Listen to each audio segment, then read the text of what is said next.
Well, welcome to this video. I wanted to make a summary of all of the different things that I saw and smelt and experienced in Brazil. And I thought that since we're not able to share photos in person or anything right now, I thought it would be best to make a video where I can show you all of the pictures I took, maybe show you guys some things on a map. Yeah, so hopefully this is a good summary. It's going to be really hard to summarize a whole year in, I don't know how long this video is going to be, but I will try my best. There are a lot of photos and a lot of videos, so sit back, grab some popcorn. This video will show a lot of the good things that happened while I was in Brazil, a lot of the great experiences, the people I met, but it won't show all of the bad parts. So I want you to know that even though this might seem like, oh my God, he had a great year, which I did. I learned a lot. I experienced a lot of new things. There were downsides to it. And as you can imagine, moving to a different country where, you don't speak the language, you don't know the culture, it comes with its difficulties. So just keep in mind that this is some of the positives and there were some negatives as well. All in all, I was extremely happy to have been placed in the city of Uberlândia, which is where I was for the 9 months I was in Brazil. It was, fully featured, had a movie theater, bowling alley, all that kind of stuff. All modern amenities that you could imagine. When I first saw it on Google Maps, I was like, wow, okay, I'm going to be in the middle of nowhere. It turns out that it's a town that has everything that I could want and more. Most importantly, it had a very tight-knit group of people who kind of helped me get through the 9 months. So I had a couple different communities there that I was a part of. And, even though I didn't know the language, I was unfamiliar with the culture, they treated me like an old friend. They taught me their language, Portuguese. I should stop saying their language. They taught me so much and encouraged me to keep trying to speak the language and were just extremely supportive. So to start off, let's take a look at some pictures. So before I went to Brazil, I actually did not know anything about the country, the language, the political situation, culture, history, the medical system, any of that. I guess the scariest part is I knew nothing about the infectious diseases. Thankfully, I didn't get any, but there is some interesting pictures about that. So I first landed in Brazil in mid-February, and we were in São Paulo for orientation, which is where I got to meet this amazing group of people, a bunch of Americans who were all located around the same state that I was in. So let's take a look. São Paulo is right here. Let's take a step back. So this is Brazil.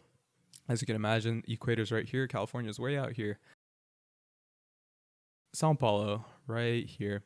This is where I landed, and I got to spend a bit of time here getting to know the city and getting to know the other people who were located in this area. So the people that you see in this picture were located kind of in this area of Brazil. So I was located in Uberlândia right here. So while I was in São Paulo, here's a very cool mural that I saw. There's a location in São Paulo that had a lot of murals. We had just finished cardiology in med school, so this was pretty cool. This was probably one of the most incredible concert halls that I've ever been in. It's enormous, and I was sitting kind of the mirror image of these seats over here, so overlooking the symphony, and I got to hear an amazing performance. I spent the end of February there. I went to Uberlândia to drop off my bags basically pretty quickly, and then I went to Rio for Carnaval. And so here's a video. This is kind of the centerpiece of Carnaval. They have a parade, and they have an arena especially made for this parade. And all of the samba schools will perform. As you can see, each of these colors that you see with the group of people dancing, that's a different samba school. And they all have a float, or a lot of them have floats. Just these giant, over-engineered, super fantastic floats that have, everything you can think of. There was one where a guy was riding a motorcycle up onto the float. It was super amazing. This is called the Sambódromo. But really cool experience. I think everyone needs to have this experience at least once in a lifetime. It's just a very energetic arena that was purposefully built for this occasion. This is Ipanema, one of the most famous beaches in Brazil. Okay, so from there I went to Uberlândia. This was me setting foot in the airport. I had just gotten off the plane, and this was crazy. Like I couldn't believe that it was real because I don't speak the language. I hear this language Portuguese just around me everywhere, and I have no idea what's going on. So I'm thinking, okay, I have downloaded taxi applications and stuff on my phone. Hopefully, I'm able to get a taxi and get to where I need to go. And I was able to. It's really funny. I was able to meet up with that same taxi driver after a couple months when I actually knew how to speak Portuguese. And he was telling me like, man, you spoke not a drop of Portuguese when you first came here. So it was really cool for him to see my progression as a Portuguese speaker. From the airport, I went directly to the university and met Aaron and Maria Jose, and we spent the rest of the 9 months together in Uberlândia, working together, classes, all that kind of stuff. So after Carnaval, I came to Uberlândia, and the first thing that happened was I had a massive cough that lasted for 3 weeks, and I was very, very concerned that I had, stepped foot in a different country and immediately picked up some foreign disease. So I went to the doctor. They mandatorily take chest X-rays for these kind of symptoms there. My chest was clear, thankfully.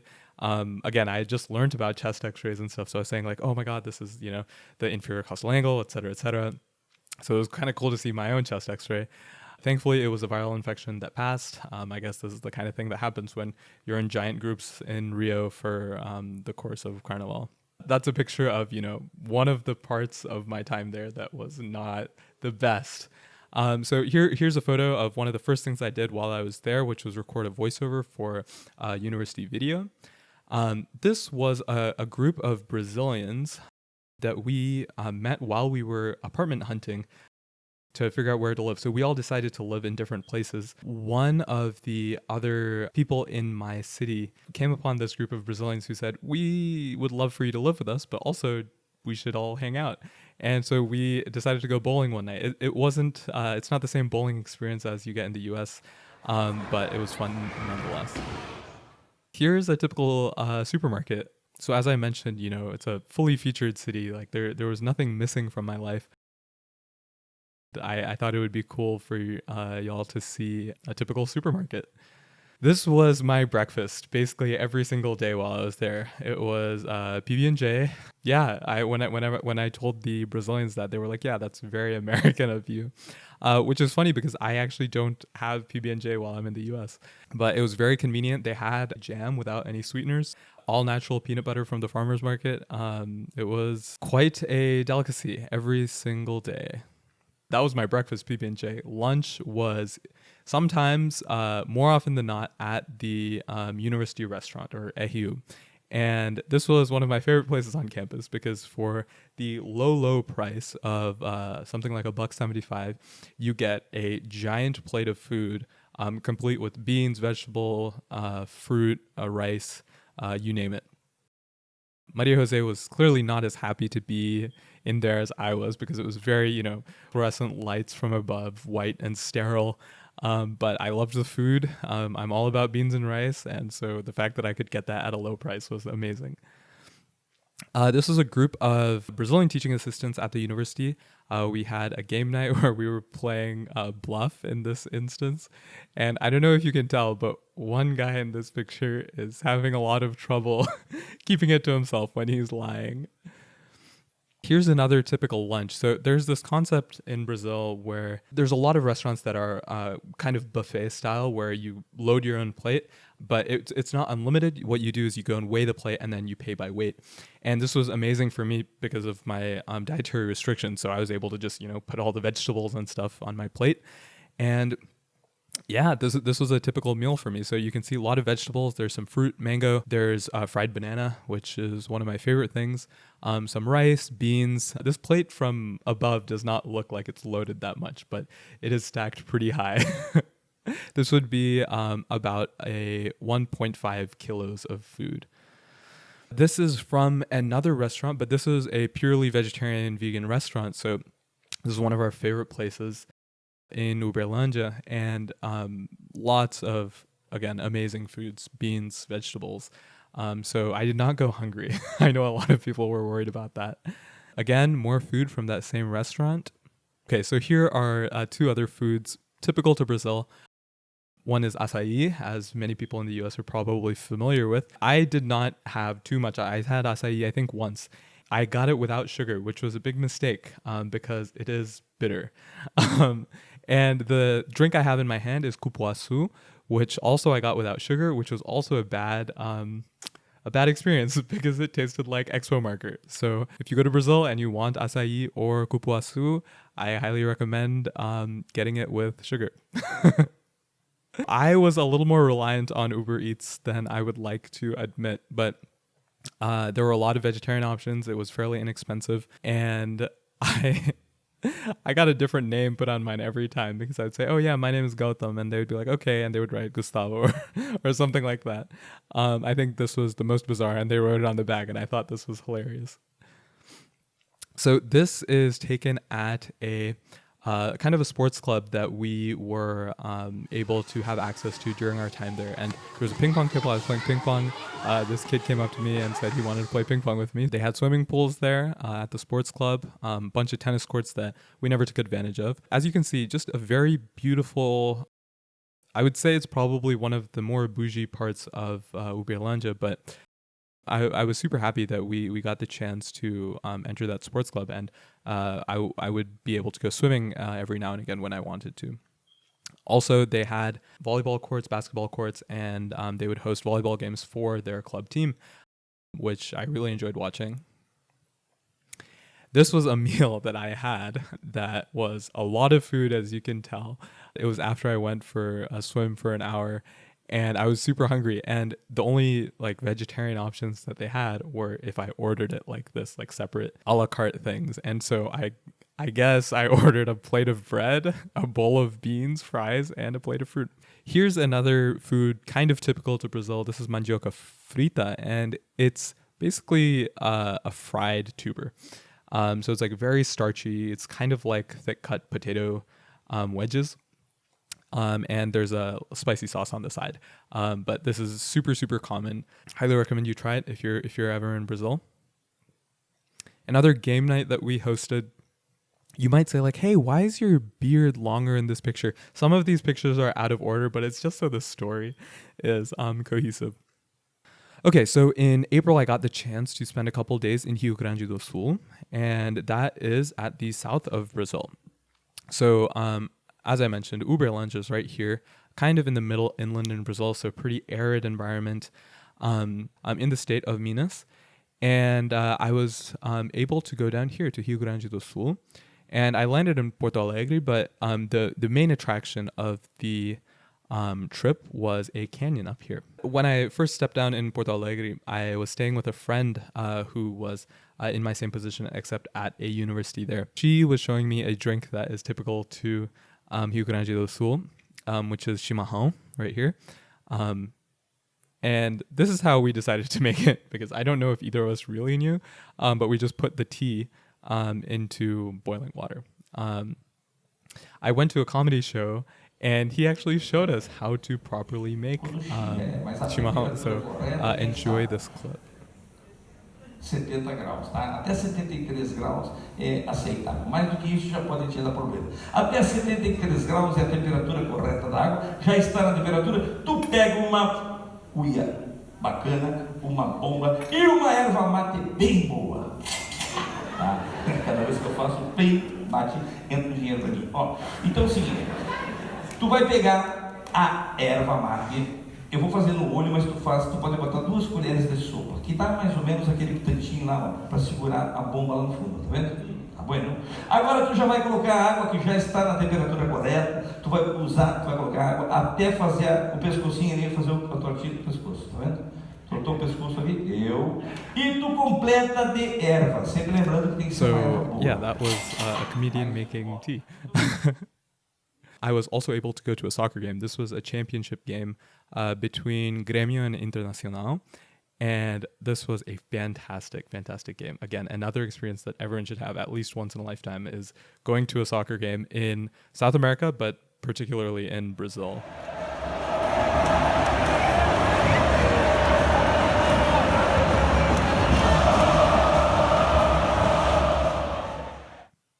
as you can see, packed to the brim, and just insane energy in the arena. And thankfully, the home team won.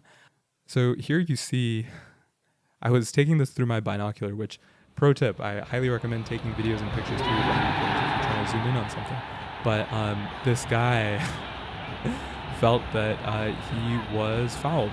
And this was like a 20-minute argument between him and the ref.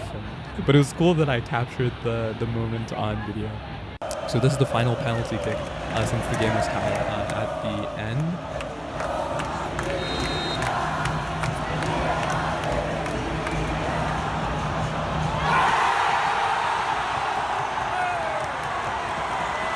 And that was it, and Grêmio won, thankfully.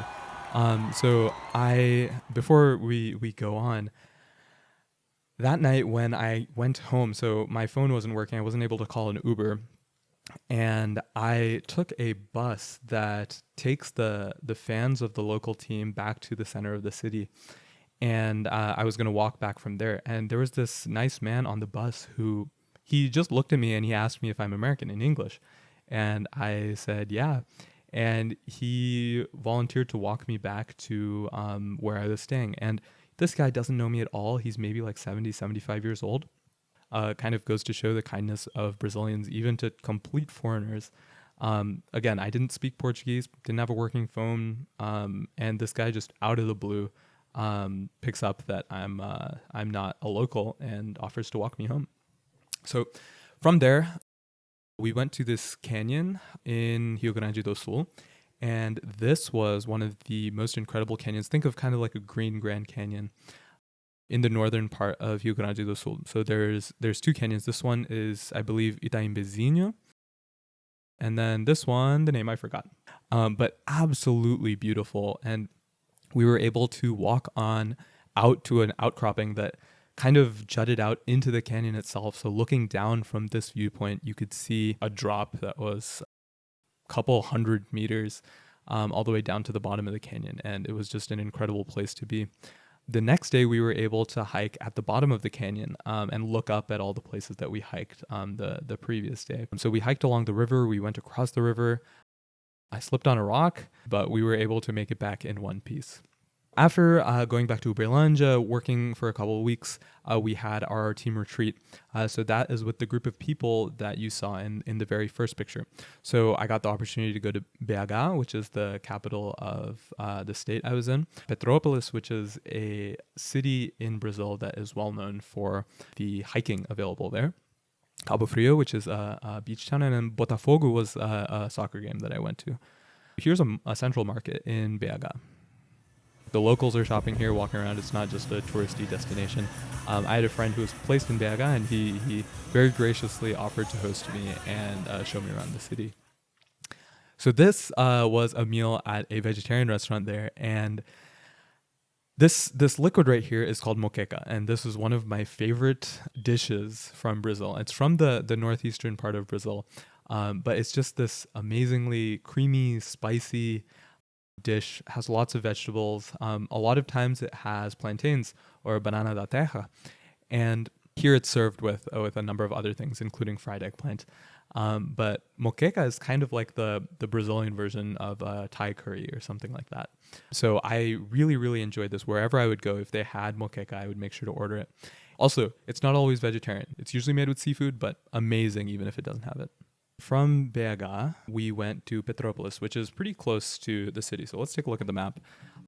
So after going back to Uberlândia, we went to Belo Horizonte, which is BH. And then from there, we took a bus to Petropolis, which is right here. And as you can see, it's kind of the mountains behind Rio. Amazing, amazing hiking. So this makes it so that there's lots of waterfalls, lots of greenery. And at the end of that trip, after going to Cabo Frio, which is the beach town, I conned my friend into coming to a soccer game with me in Rio. A little bit different of a vibe than the other soccer games. Again, as you can see, not super full. In June, I guess I should preface this by saying I joined the Frisbee team in Uberlândia, and I was thankful to be placed in Uberlândia because it was one of maybe 7 or 8 cities in all of Brazil that actually have a full-fledged Frisbee team. Again, I didn't speak the language so much at the beginning, but they were still extremely, extremely nice. So in June, we went to Brasília for a ultimate tournament.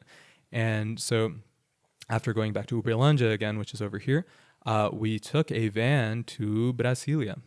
It's called DF Federal District, just like we have our District of Columbia in the US. The cool thing about Brasília is it's shaped like an airplane. It's an extremely well-planned city. It gives it kind of an interesting vibe since it's so well planned. Like everything is very, very cookie cutter. It's a little bit scary. And so I was able to participate in the Frisbee tournament there. This is my team. I still miss them so much. On this team, you have people of all different ages, people who are in the professional working world, people who are in school. You have computer scientists, electrical engineers, artists, a medical student. There's 2 medical students in this picture, 3 including me, a few biologists, amazing group of people. And they're all super friendly. Here was a cool picture that one of the photographers at the tournament took. I was able to make this throw, even though this guy had his leg up to block it. He was actually a friend that I made when I went to the Amazon, because I went and visited the Frisbee team there when I visited. And he was the captain of the team there. So totally good guy, really good at blocking. Unfortunately, he missed this block. Here is us walking onto the field for a point, utmost determination to squash the other team. Here's a little clip of us playing. Poor throw. Right here comes an amazing defense from yours truly, which is why I'm showing you this video. And then I direct traffic a little bit and then stay out of it. Brasilia is very, very dry, so I was dehydrated for most of the weekend. This was the team at the end of the tournament. We're all a little bit tired. You can see our faces are a little bit flushed. This was a typical Tuesday after a weekend of playing Frisbee. So I had Frisbee practice Saturday and Sunday, or we had tournaments. And as you can see, I would go to work, I would teach my classes, do what I needed to do, and then sometimes during my breaks, I would fall asleep with my head on the desk. So maybe one of the less glamorous parts of doing so many things. This was a really cool concert that was put up at the university itself.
Super cool. I really love this music. Okay, so later in June, I had the opportunity to go to the Amazon. So this was a little bit interesting in terms of flights because Uberlândia has an airport, but it's not the biggest airport. So most flights out of Uberlândia either go to BH, São Paulo, or Rio. And so from Uberlândia, I had to take a bunch of flights and was eventually able to make it out to Manaus, which is the heart of the Amazon. And so flew out there. As you can see, this is the Amazon rainforest. And it is on the Amazon River, where the Amazon River comes into contact with the Rio Negro. This is a picture from the canopy lookout point, where you climb up maybe like 10 or 15 stories. This is just the tops of trees. And you can see it's just endless. And a couple months later in August, September, and October is when the fires were in the Amazon. So thankfully I was not traveling in the Amazon during that time. This is where the Amazon River and the Rio Negro, I believe, come together. And as you can see, the Black River is black and the Amazon River is less so, more of a coffee color. And you can very clearly see the line where the two come together. For the days I was there, we stayed on a dock, essentially, in some hammocks. And this was really cool in terms of just completely silent, really cool to just see the water all around us. It was really bad in terms of mosquito bites since we were staying in hammocks. One of the activities we would do is just canoe through the rainforest. And as you can see in this video, trees all around us. So you might be thinking, like, are the rivers just like full of trees? And actually, what happens is in June, during the wet season, the rivers rise immensely. And so a lot of these trees, are like 5 meters or more, 30 feet. This water rises and a lot of the rainforest floods. And so what you're seeing here is just the tops of trees. During the dry season, we would be maybe like 5-10 meters down at any given point. But these are just the tops of trees. So it was really a kind of mystical experience to be floating among the tops of the trees. Imagine if you're in a forest and you got to get this perspective of the canopy. It was incredible. And lots of piranhas in the water. The places that we swam in the water did not have a danger of piranhas. We were also able to swim with pink dolphins, which is a thing in the Amazon River.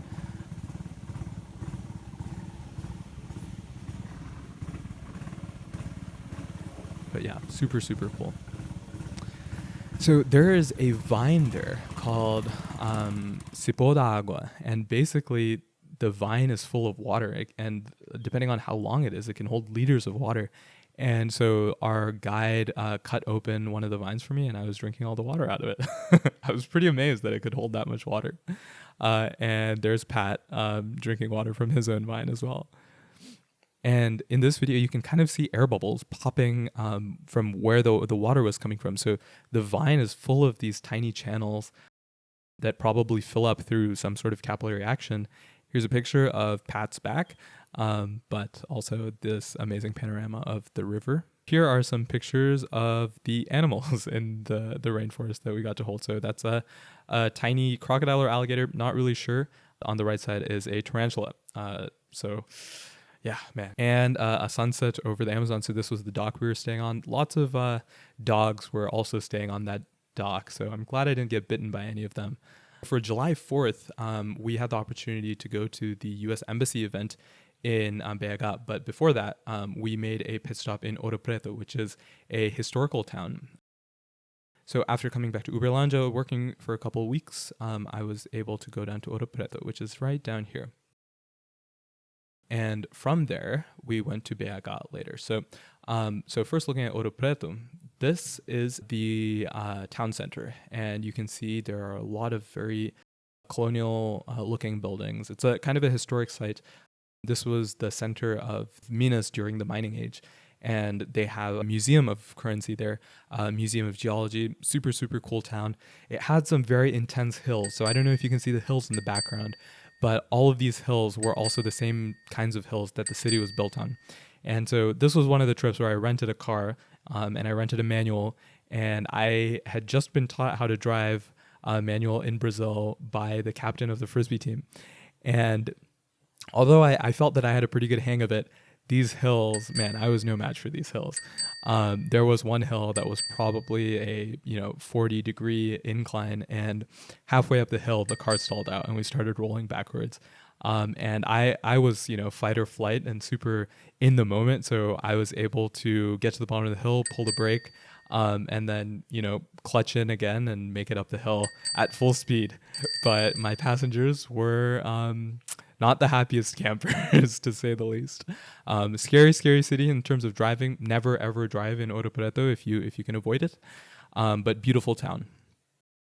This was a stove that it's not commonly used anymore with the advent of electric and gas stoves, but it's very similar to stoves that used to be used in India, which is why I wanted to take a picture of it, where they have a slot for wood to be put in, and on top of it is an iron or steel plate that heats up, so it keeps all of these things warm. And so it's very similar to old stoves in India.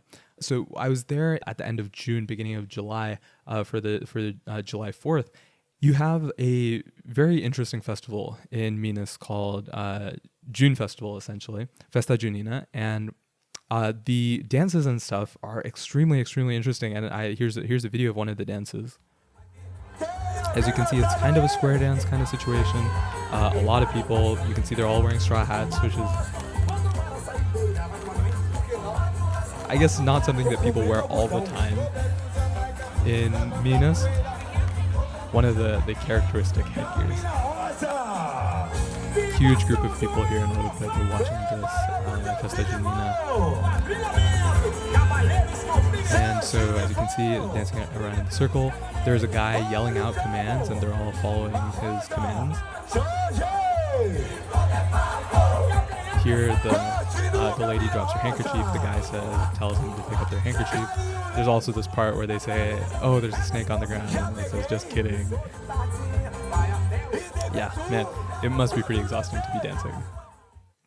So this is us at the U.S. Embassy event for 4th of July. While I was there, that was also the semifinals of the American Cup. And so this was Argentina versus Brazil. And as you can see, totally packed in a international, international semifinal game, Argentina versus Brazil. There's a tiny, tiny group of Argentinians here, as you can see, full of Brazilians. So we got to see Neymar play. That was awesome. And Brazil won, thankfully. The experience getting these tickets, however, were not as fun. So one of the people at the embassy event offered to help find us tickets, but he also came up empty-handed. So we ended up going to the game. One of my friends was able to find a scalper that sold us some tickets. More footage of the game and the incredible energy in there. Man, everyone's jumping around, everyone's chanting. No one is in their seat. And so we had a couple of days around July 4th to explore BH, and so we drove out to a place to go mountain biking there. This was the drive. The reason I wanted to show you this one, it's a cool time lapse, but also it kind of shows a part of Brazil that you might not really think of. So it's like, what do the roads look like there? What is the scenery like? So this is kind of what my state was like. So pretty well-maintained roads, a lot of small roads connecting cities. And it was fairly flat and a lot of dry shrubbery. So similar to parts of California, I must say. In this next one, you can see a tinier road that we had to go down. Again, it was, I had just learned how to drive stick shift in Brazil, but we were somehow able to get to the national park via these tiny, tiny roads. One car could pass by, maybe. And so this is the place that we went mountain biking. We didn't get to go up and down those big mountains that you see in the background, but there were a lot of dirt trails in this national park. So coming back to Uberlândia, this was typical of the English conversation classes that we were teaching. These were elective classes that people could take for credits required for graduation. So this was one of the classes, about 10 to 15 students, depending on the day. Towards the beginning of the semester, you would see a much larger turnout, like 30, 40 students in a classroom. But by the end, it would peter down to 10, 15, 20 at the most. This was our office. You can see me working very diligently on probably a presentation or something in there. And this is our office on a different day where my beard is fully grown from a different angle. So the previous picture was outside of that double glass window. Here is me teaching one of our international relations classes. So I was given the opportunity to teach about bias for one of my lecture series, and then one was on debates. So both super, super interesting. I really had a lot of fun learning about those concepts and teaching those concepts. But this was a 7 a.m. class. So as you can see, a lot of people did not show up at 7 a.m. So this was the topic of another class that I taught. This was on the criminal justice system in the US, very, very broadly. So this shows kind of what happens when you have a criminal offense, what happens when someone does a non-criminal offense. I know I wrote infarction instead of infraction. Maybe cardiology was still on my mind. The other things you see are, so what do people do when undergoing these things? Community service versus jail, etc. Another one, this was about where does racism come from? I wanted to describe that racism is kind of very deeply rooted in societies. It's not something that people are born and then they just become racist out of will. This shows how people are socialized, the role of slavery in all of this, because Brazil also had a huge influx of slaves brought over by European traders during the same time period that America had slave trade. And then this talks about the agents of socialization and the other agents that lead to systemic racism and systemic oppression. This was me teaching a class on sports and frisbee to a local high school. And so that's why I'm not wearing more professional looking attire. But one of the activities I had them do was to invent their own sport. And this is me playing frisbee with them at the end, because it's not a very common sport in Brazil. But I thought it would be cool to show them a sport that is part of my life and that is present in their city. So this was for English Culture and Diversity Day. I was going to perform a song, and the person next to me is a Brazilian who's going to be singing in English.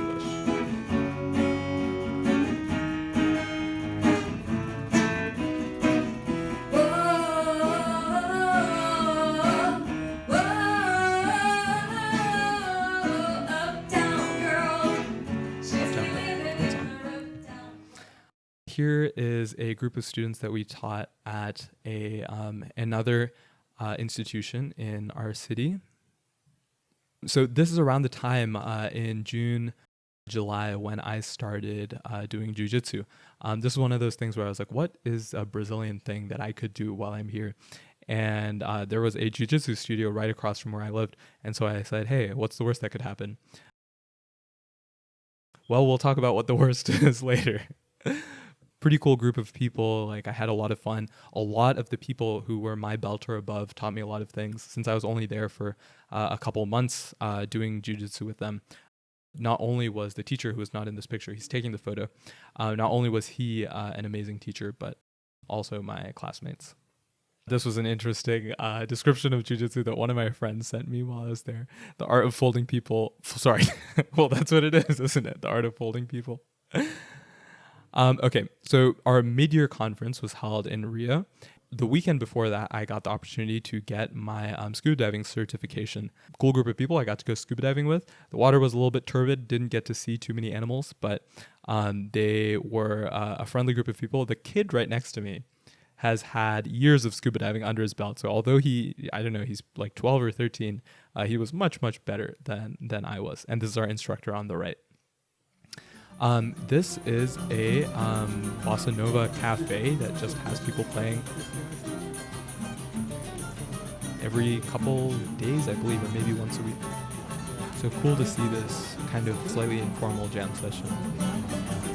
So after that is when I got the chance to go to Peru and Chile.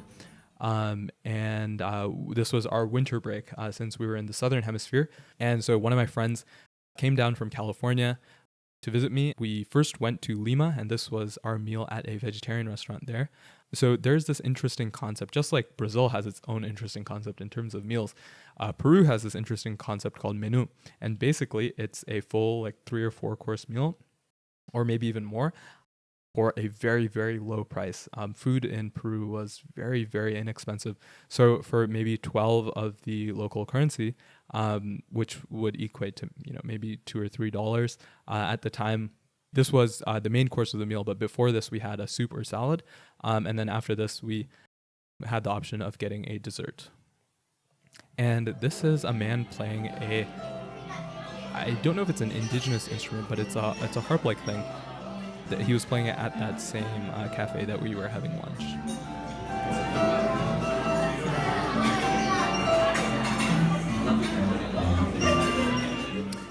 From there, we went to Cusco, and this was one of the older capitals in Peru. So the capital is Lima, which is where we just were.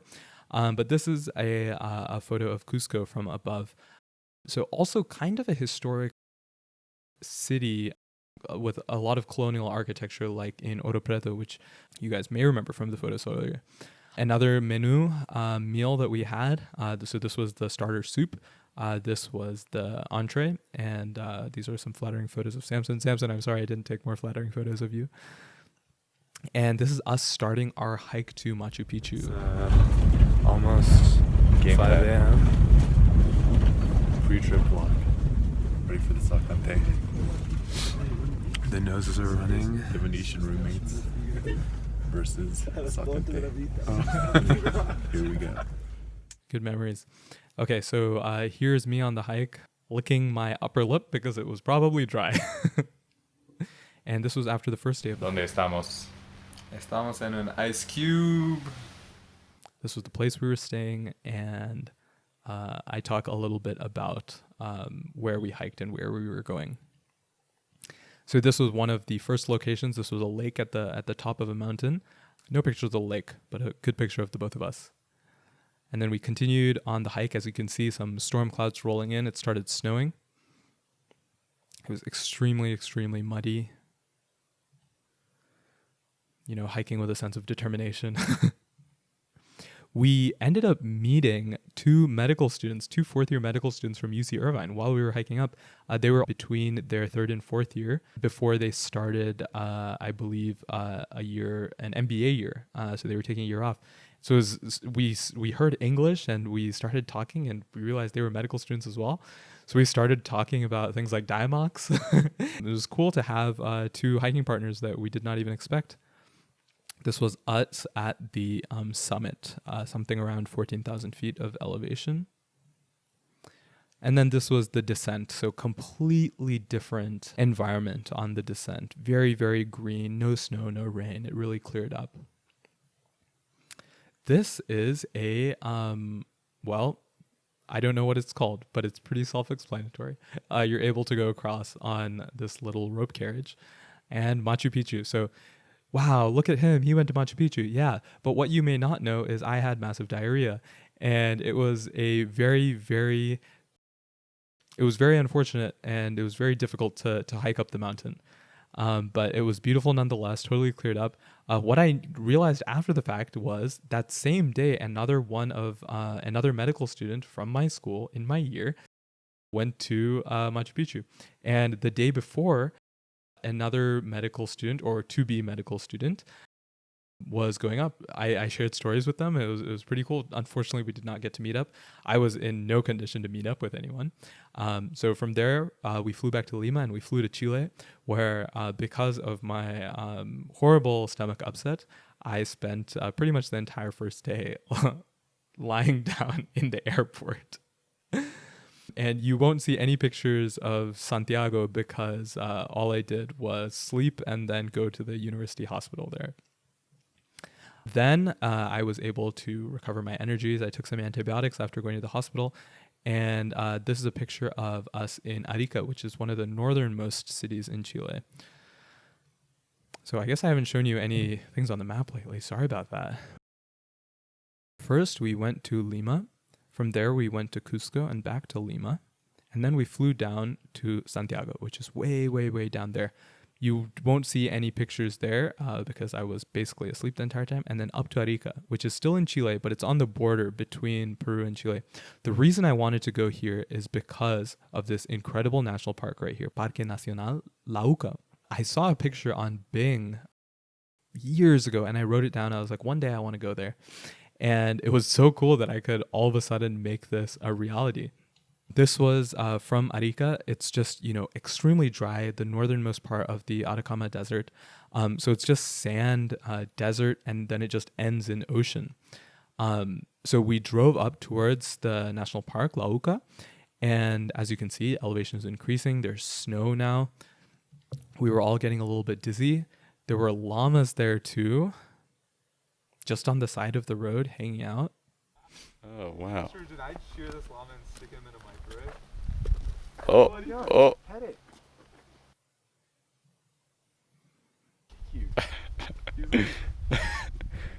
Cute. He's grown attached.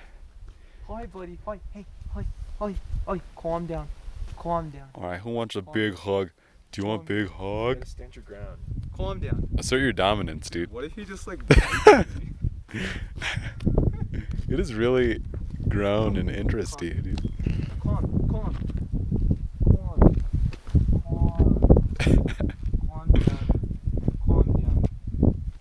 this little guy. Hey, hello. There was one llama that took a liking to me. And this is like the classic picture of Lauca. I remember seeing this picture and I thought it was incredible. We didn't get to go hiking on the mountain because time did not permit, but it was really cool. As you can see, my mind was blown. I was also a little woozy from the altitude. And then this was on the drive back. You can see just like these giant, enormous sand dunes. And the roads actually go up these sand dunes in order to achieve the elevation that the national park is at and finally make it up there. So this was us descending back to Arica. From there, we flew down to the heart of the Atacama Desert, Calama. And from there, we drove down to San Pedro de Atacama. This is where you can really see a lot of the parts of the Atacama Desert from. And so this is one of the many really eerie Mars-like landscapes there. In the city, there was this parade going on. This was the ground in one of the places in the desert. As you can see, it's like cracked and dry. I just thought it was really interesting. It looks like broken pottery. This is the Tropic of Capricorn, and I thought it was really cool that there's a sign for the Tropic of Capricorn. As you can see, there's a sign on the other side of the road as well. And so this region right here is the line that is 23 degrees south. So it's really cool to see just a marker for this line in the middle of the desert. These are some, I believe these are vicuñas. I'm not exactly sure, but it was so cool to see them running alongside the car at the same speed that the car was going at. Just running through the desert. I'm not sure where they get water or anything, but I was pretty amazed. These were some salt flats, I think, and to test my theory, Salt. Yes, I tasted the salt. So now Wow. you might know why I was getting sick left and right. This was a cool rock restaurant in one of those cities. It caters to tourists, and you see people from all parts of the globe here, not just American tourists, but there were some people from Spain, Italy, other parts of South America.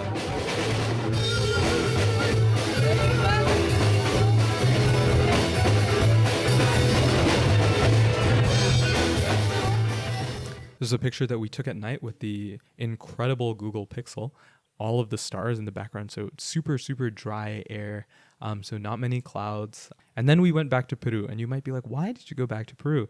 The reason is because it was cheaper to fly back there before flying back to Brazil.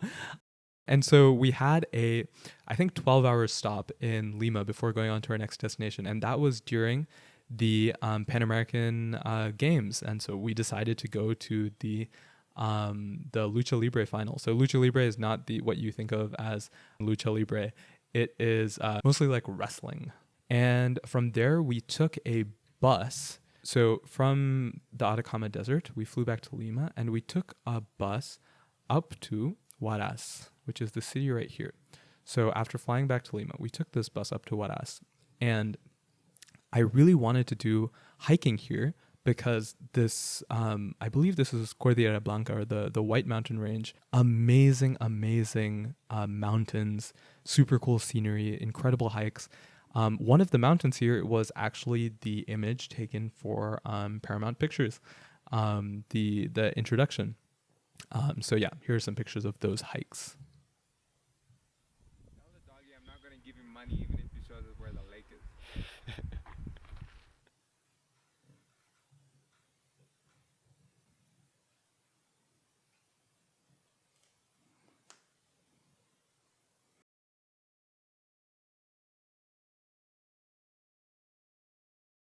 And this was the end point of the hike. There's a lake at the top of the mountain. As you can see, super, super beautiful scenery. I think this is one of those lesser known hikes in Peru. I would say lesser known hikes in the world, but probably one of the most incredible ones that I've been on. And then we went back to Rio. Here are some of the sounds of Rio.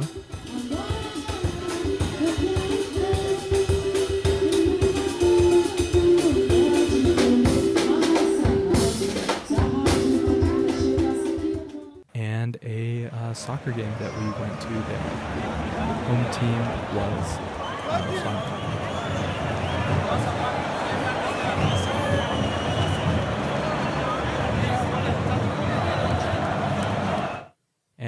this was the last place we went before Samson had to go back to start medical school at Stanford. And so I went back to Uberlândia.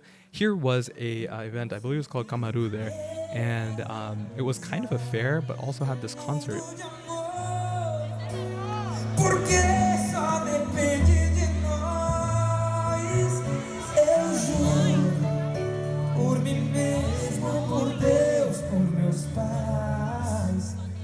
And so at the fair, I decided to shoot for some candies and treats that I cannot eat, but I did it anyway.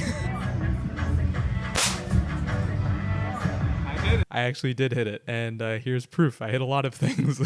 We had another Frisbee tournament. This one was in Uberlândia, and this was my local team, the Ventopanas, that I played with while I was there. Great tournament. So because I knew I was going to shave my beard, I decided to dye it orange, as is in the festive spirit of an ultimate tournament. And in October, I got the opportunity to go to Pantanal, which is the southern wetland in Brazil. So kind of similar to the Everglades, a lot of wildlife there. So we're down here in Campo Grande. We went down to Bonito, went up to Miranda, and then we drove all the way up to Corumbá, which is on the border between Brazil and Bolivia. And we drove up a road that is known to have a lot of wildlife by it. It's a trucker's road. It's basically a dirt road. We did get stuck in it part of the way through, and the tires started spinning out. And we were waiting for a while, and no one came to rescue us. But all of a sudden, a guy comes up in a truck behind us. He says, "Hey, do you need help?" 5 or 10 other trucks eventually stop and all push us out of the ditch as our tires are just spinning. I mean, for the rest of the trip, we could smell the burnt rubber and the burning oil from the engine, but they were so incredibly nice. Again, another little anecdote to show how nice they were. Partway through this drive, you can see this river, and these roads cross this river. However, the road actually does not cross the river. The road goes into the river. And so I was driving along at a normal pace, and I came to a very abrupt halt when I noticed that the road just went into the water. And apparently there was a ferry to take the cars across. So we ferried across. These are some of the animals we saw. We saw toucans, very apt. Some, what are these called?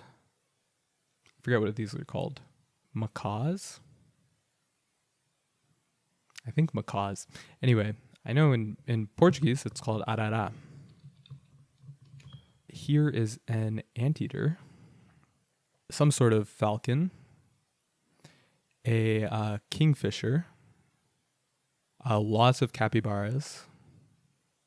And here's a video of some alligators or crocodiles. Some of them are just sitting with their mouth open, just, dozens of them still motionless in the middle of the swamp. Kind of a scary sight to see. Amazing too. Like, if you're not paying attention, you would think that this is just a log, but we were able to find this patch of alligators.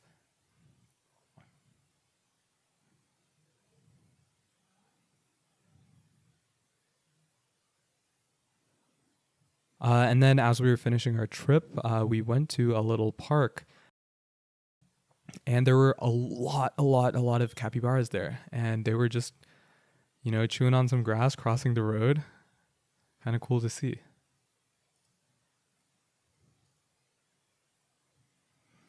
So on the bus ride back, so some of these trips around Brazil, I went by plane. Some of them I went by bus because it was more economical, fairly comfortable. If you take an overnight bus, you can just sleep on the bus, just recline the seat all the way back. They're pretty comfortable.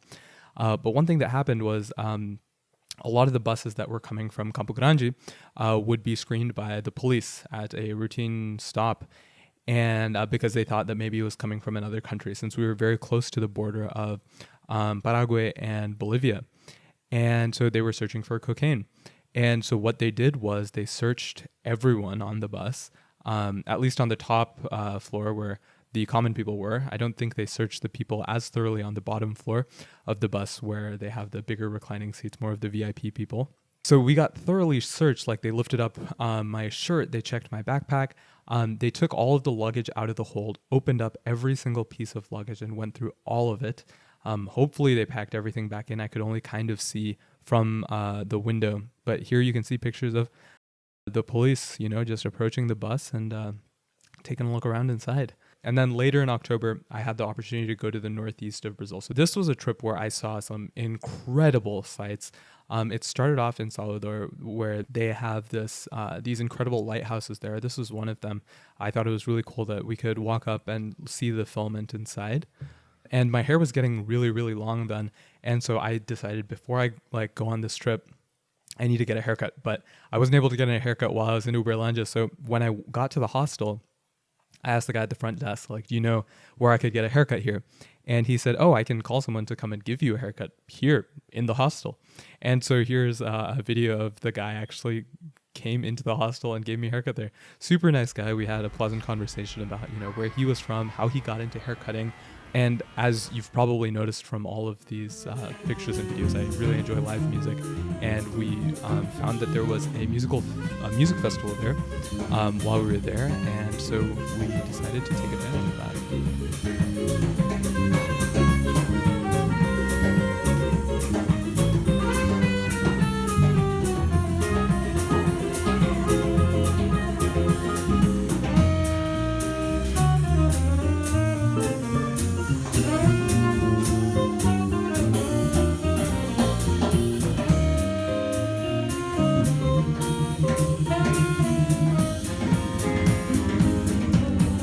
So this is the old city or the lower city of Salvador, and let me show you where we are. So starting from Uberlândia, we went up to Salvador, which is right here along the coast of Brazil. So this entire region is considered the northeastern portion of Brazil. And so Salvador is one of the more historical towns. It was a port for slave trade. And so there's a lot of people who originated from Africa and descendants of those people in this region of Brazil, but also very rich in culture. And it's a beautiful coastal town. It has some incredible beaches, but then also has some interesting colonial architecture as well. So this is the lower town. I thought it was really cool that we could see this from above. A lot of super decrepit buildings, just totally dilapidated, falling apart, completely empty. Abandoned. So this is in the upper city, kind of the more where you see more of like the colonial architecture and stuff, as you can see with the background. These are some people doing capoeira, which is kind of a mix between martial arts, dance. It's kind of a gray line between those two in capoeira. It was practiced as a dance when slavery was a thing in Brazil, but it's because it was a martial art, but they couldn't practice martial arts as slaves, so they practice it like a dance. So you see that influence a lot in Salvador and the northeast of Brazil. Here's another plate of food. I love showing these plates of food because I didn't know what kind of food would be available in Brazil when I first realized that I was going to be there for 9 months. But this is kind of to put anyone who's going to Brazil, kind of put them at ease and know that even if you have dietary restrictions, you'll be able to find what you need, especially in modern day Brazil, now that they're more aware of people's dietary restrictions. They have a lot of vegetarian food, a lot of vegetarian restaurants. As you can see here, lots of vegetables. Also, there are these little fried things, some tofu. Another thing that I really enjoyed there was abobrinha or abobra, or it's kind of like a pumpkin squash kind of thing. It's a little bit sweet, savory with all the spices that they add. This was the medical school in Bahia in Salvador. And I thought it was really funny that I was there instead of actually being at medical school. I was the only person in this classroom because it hasn't been used for a while. But I thought it was a cool experience to be in these like old wooden chairs in this old medical school in Brazil. More pictures of the medical school. This is a video that I took because this is not a part of Brazil that you always see unless you go out looking for it. So these are the communities, as it's called in Portuguese, or favelas as we know them, in the outskirts of Salvador. So you can see like these houses are built kind of haphazardly. Some are on top of each other, next to each other. There's some have roads that go to them, some don't. Not all of them will have electricity, running water, etc. And this is not a part of Brazil that I experienced. This is what a lot of people think when they think the outskirts of Rio. But I thought it was kind of important to show that only when we were leaving a big city did we see this. And this stretches for miles and miles as far as the eye can see. So I thought it was important to show. So then, let me show you on this map. We went over to Another national park, Chapada Diamantina, that I really, really wanted to go to, has, again, amazing canyons like we saw in Rio Grande do Sul earlier. This is me peeking off at the end of the hike into one of those canyons. We were looking for a waterfall. We didn't end up finding it. So this was kind of the end of that hike. Us scaling a rock to get back to the actual trail. More moqueca, if you remember, one of my favorite dishes. Here's another, super green canyon. Incredible views. I might have been a little too close to the edge. Beautiful, beautiful canyon. Here was a drive that I wanted to show you, particularly because from this view, you can see a lot of the giant rock formations, maybe like the rock formations in the US, in Utah and such, but definitely more green. This was one of the most incredible hikes. And so this was, again, in that same Chapada Diamantina. This is kind of on a plateau. So we've just hiked on this plateau for a while. The plateau ends and then from all sides kind of caves into a canyon. So you have to ascend up to the plateau, cross the plateau, and then descend into the canyon that you saw the picture previously of. So this was the top of that plateau. Here is a view into one of the canyons once we traverse the plateau.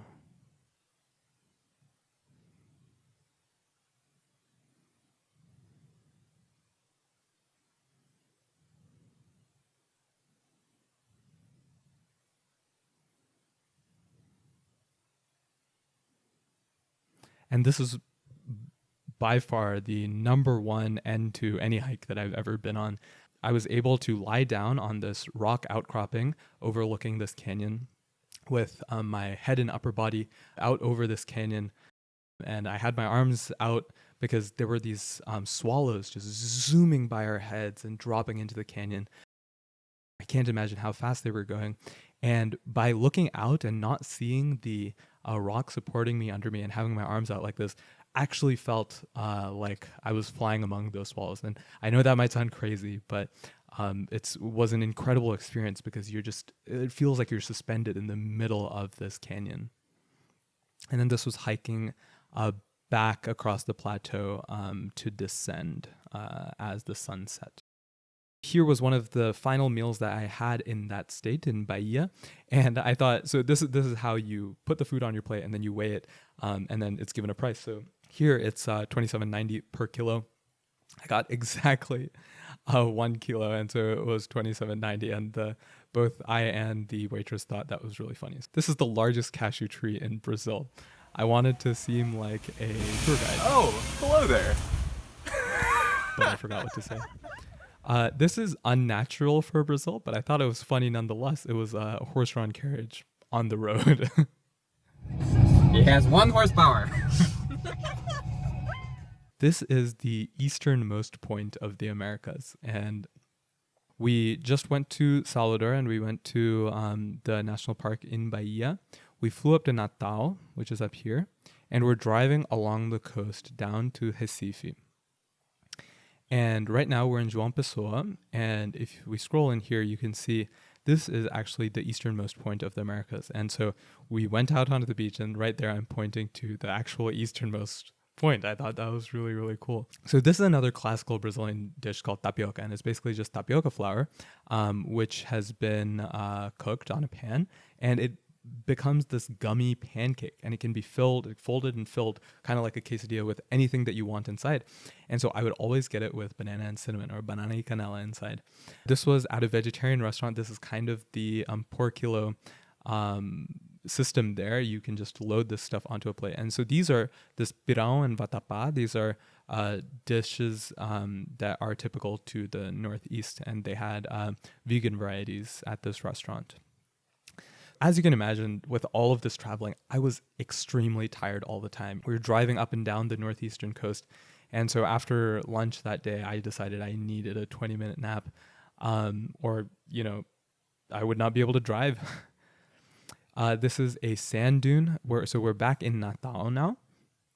And these are some sand dunes where you can go sandboarding, you can go dune buggying, anything to your heart's desire. We decided to just walk around and enjoy the sand. Finally, in October, I got the opportunity to go back to Brasília to participate in a Frisbee tournament. I was able to get there a day early and experience some of Brasília because the first time I went, I primarily went for the Frisbee tournament.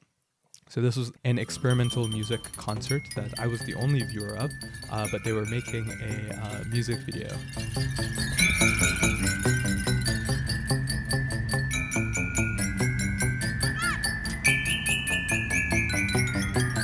As you can see, they're using the instruments that you see in children's jungle gyms and play structures.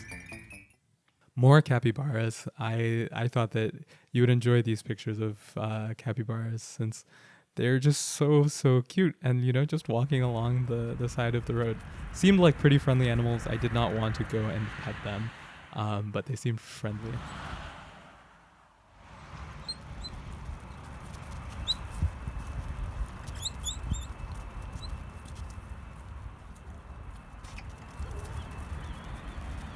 So this was the team that I played with. It's mostly my team from Uberlândia. So this is a hat tournament, which means that after you get there, all the teams get all mixed up and you get to play with other people that you haven't played with before. Most of these people that you see in the back row, I have played with before. So here's another non-glamorous moment when in the apartment I was living in Uberlândia, the floor below us, that apartment, the drain got clogged, and the drains are lined up in series. So what happens is if their drain gets clogged, our drain will not drain. So this is a picture of the mangoes on our school campus. So it was really cool that our school's campus had mangoes. So in November, December, these would start popping up. But unfortunately, I was leaving Uberlândia at the end of November. One of the things that I loved about our campus was outside of the building that I worked in most, there was a blackberry tree. And I mean, it's not exactly blackberries, but similar fruit. And between classes, I could just go and reach up and pick some blackberries and eat those as a snack. More live music.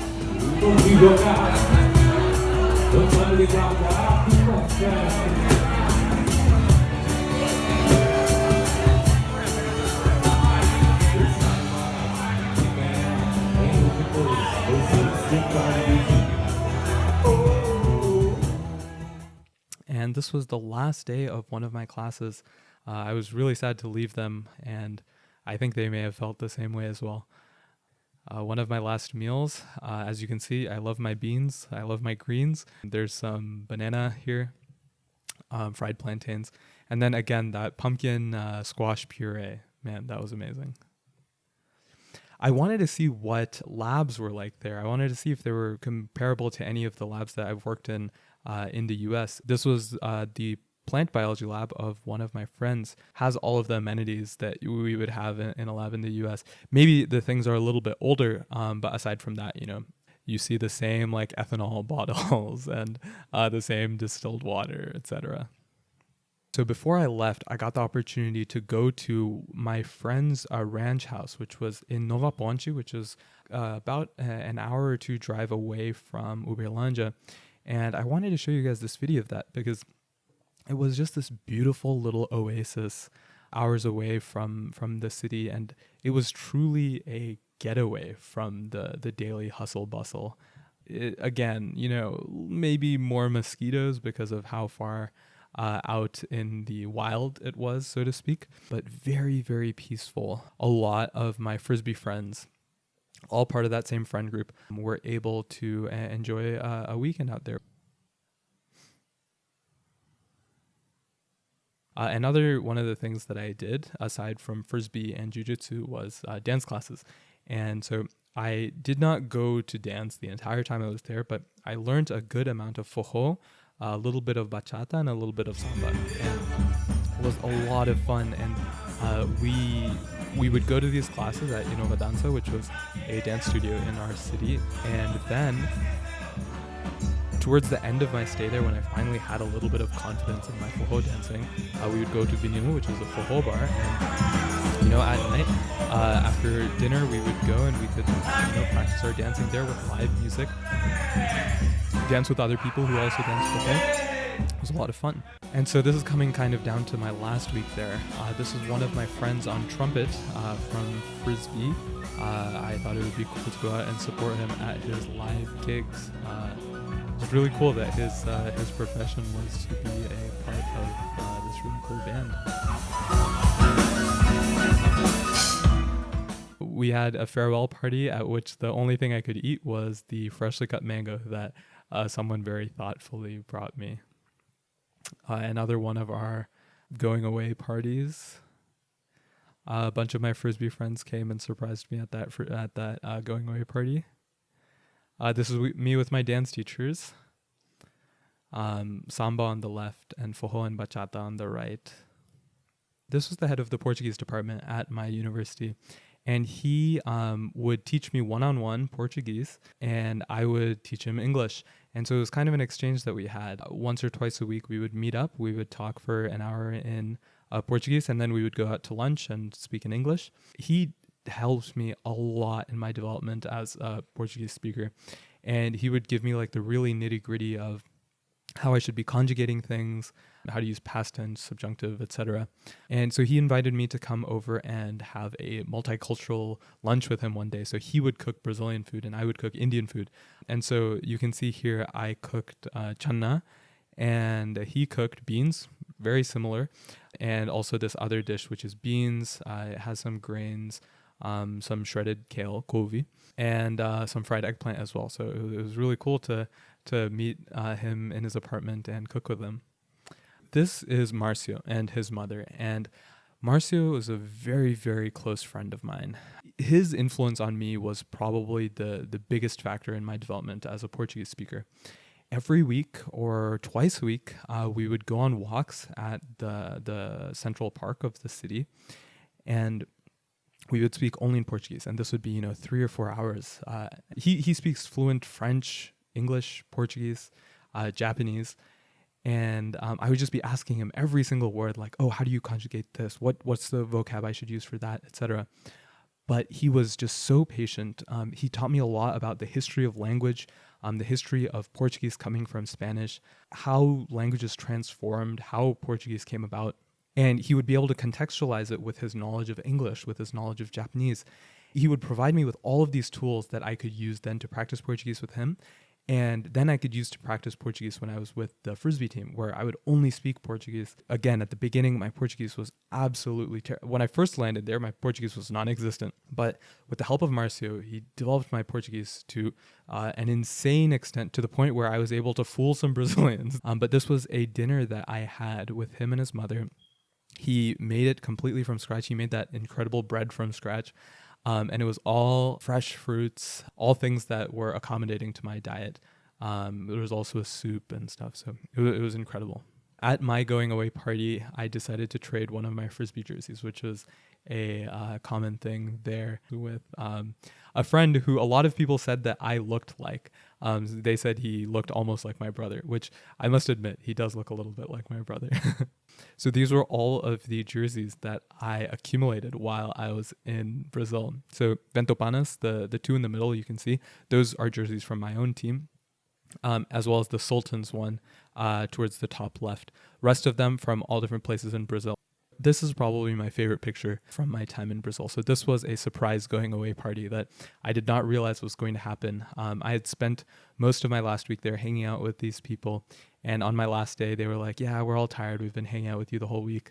And it was a Sunday night. And so they said, yeah, we have work on Monday. And I was like, okay. But I got a message from the guy who looks kind of like my brother. And he said, hey, we're going to meet up somewhere, just a few friends, if you wanted to come by. And I was like, sure. So he picked me up. We went to this apartment, and it was just full of the entire Frisbee team. We had an amazing time. I really, really like this photo because these are all people that, I got to know throughout the course of the entire year. They all helped me learn Portuguese, helped me understand their culture. And they helped me through so many things. Like each and every one of them have helped me in some way. When I was having trouble with something while I was in Brazil, whether it be the team captain, he taught me how to drive manual in Brazil. I did a project with one of them on creating English teaching materials. One of them showed me around their hospital and medical school. Every single one of them was incredible. And so I really like this picture. The reason they're all holding on to me is because they find that earlobes like mine that hang really far off are not very common in Brazil. And so they were pretty enamored with my earlobes. And this was the night I was leaving, where two of my Frisbee friends came, and they were sad to see me leave. But they drove me to the bus station, and from there I took a bus and flew to India from there. Spent a month there, and then came back to the U.S. to continue my first year of medical school. So I did mention earlier the good part about jiu-jitsu. Bad part about jiu-jitsu is on my last day there during jiu-jitsu training, I sprained my knee and partially tore my ACL, PCL, and MCL, and had a grade 1 tear of my meniscus. So as much as it was a good idea to try out everything that was Brazilian, my left knee was not the happiest at the end of my trip, but it is healing up now, so that's good. So I wanted to leave y'all with this last picture. This was taken outside one of my go-to restaurants in Brazil. I would go there after Frisbee practice, after dance class. It was right next to the park where, I would have Frisbee practice every weekend. I would go on walks with Marcio, improve my Portuguese, connect with him, and I would meet many capybaras there. And so this sign says, be thankful for, care for, smile, love, and hug. And I thought that this was just a sentiment that was fully embodied by the people that I met in Brazil. Like every single one of them treated me like an old friend. And they made me truly feel supported and made me feel like I had help whenever I needed it, especially when I was in this new place, new language, new culture, new everything. And I think it's important for us to remember that, okay, this is something that is just very common to Brazilians and very common in Brazil. But I think this is the most important thing that I took away from Brazil, and I think that everyone should take away from my experience there, is that there's no reason not to be doing all of these things for the people around us, to be thankful for them, to care for them, to smile, to love, and to hug. So that's about it. Thank you for watching this obscenely long video. I mean, I think that trying to encapsulate that 9 months that I spent in Brazil into, 2 hours in itself is kind of an accomplishment, but hopefully this gave you at least a little bit of an idea of what my experience was like in Brazil. So thank you for watching, and I hope I can see you guys in person soon again. Bye.